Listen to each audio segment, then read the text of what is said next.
Coucou, j'ai reçu ça, je déballe, je vous montre. Ça vient de chez Foil Parts.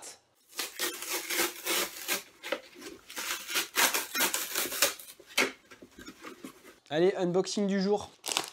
Pour la petite info, Foil Parts, c'est la boutique du geek du foil. Il te propose plein de trucs assez astucieux.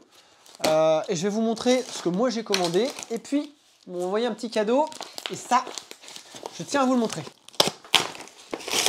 Oh, des Haribo. J'ai rapproché la cam pour vous montrer.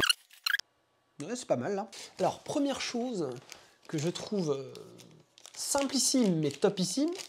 Moi, je fais beaucoup de tests avec des foils qui sont... Il y a beaucoup de foils en vis M6, mais il y a aussi du M8. Et quand tu changes les vis sur ton foil, sur ta board, quand tu changes de foil, tu es obligé de retirer... Quand tu passes sur un foil de M6 à M8, tu es obligé de retirer les T-nuts et c'est trop relou. Et bien là, c'est du passé. Avec cette petite rondelle, je sais pas si tu vois. En fait, ça te permet de convertir du M6 en M8. Donc ça, c'est le premier truc. J'en ai commandé pas mal, j'en ai un petit stock. Ça me servira, faut pas que je les paume. Je vais mettre ça dans ma petite boîte à vis. J'ai reçu des petits Haribo. Des petits scotch de calage. Pour vos front wings, des fois, il y en a qui gueulent parce que il y a un petit jeu. Alors là, on a. Alors vous voyez, j'ai ce petit tail Cabrina que Cabrina m'a envoyé avec le H1000 et H800. Qu'on commence à tester, à rider. On va rider ça en surfoil, mais je n'ai pas le mât. Ils ont un nouveau mât.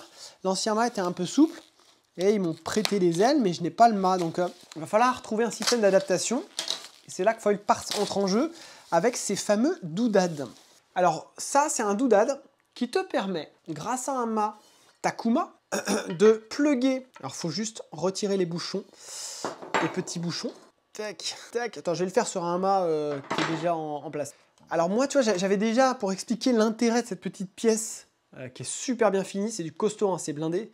J'avais déjà le doodad de Stringy, qui fabrique des adaptateurs un peu en tout genre. Sauf que tu vois, hydrodynamiquement parlant, ça laisse un petit doute. Et surtout, au-delà de ça, en fait, le mât se pluguait dedans et ça rajoutait une embase en dessous. Donc, tu rajoutes quasiment 4 cm à la longueur de ton mât. Moi, sur mon spot de surfoil, c'est problématique.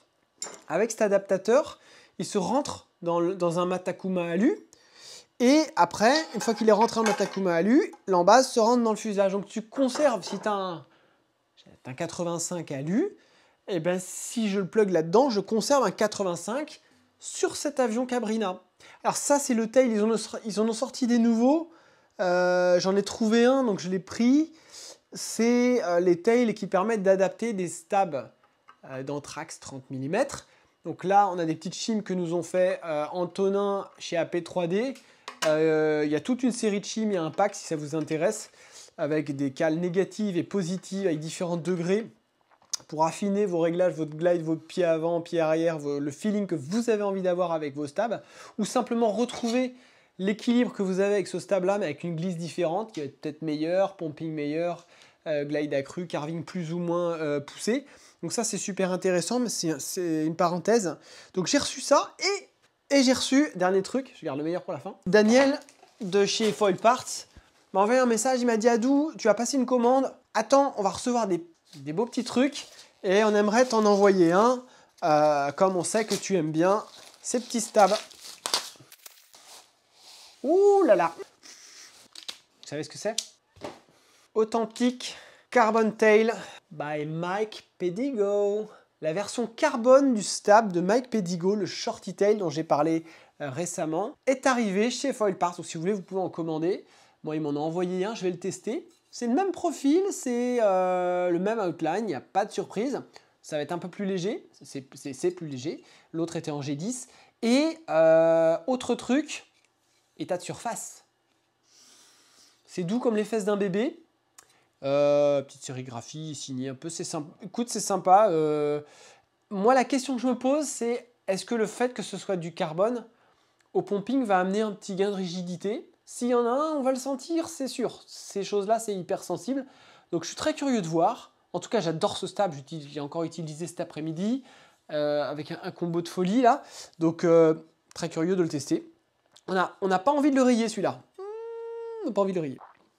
Voilà, c'était tout. Donc, les petits doudades, super bien finis. Il y en a d'autres pour du Axis, pour du Takuma, du Unifoil, du ce que tu veux. Si tu veux mettre un mât plus fin, qui va mieux glisser, moins ventilé. À l'inverse, tu as un manque de rigidité, tu veux mettre un gros mât alu plus épais sur un foil que tu trouves un peu trop souple au départ. Tu peux faire plein de choses sans te ruiner avec ces petits doudades. Les petites rondelles, pas mal pour quelqu'un comme moi qui change souvent de foil et qui jongle entre du M8 et du M6 et qui ne veut pas avoir à changer les T-nuts dans les rails de la board. Ça, c'est intéressant. Les petites chimes d'Antonin vont me permettre de caler les stabs AP3D et K-Parts prochainement sur ce foil, entre autres, et sur d'autres foils aussi. On va peut-être tester ça demain en wing, un petit peu de vent. On va voir ce que ça donne, ça va être très intéressant. Hâte de vous faire des retours aussi sur la H800 et la H1000. On m'a demandé, vous les aviez vus un peu en arrière-plan.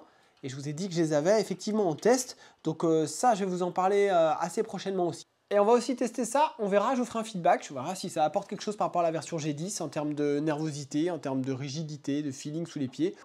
Je vous dis à plus. C'était Adou. Bonne session.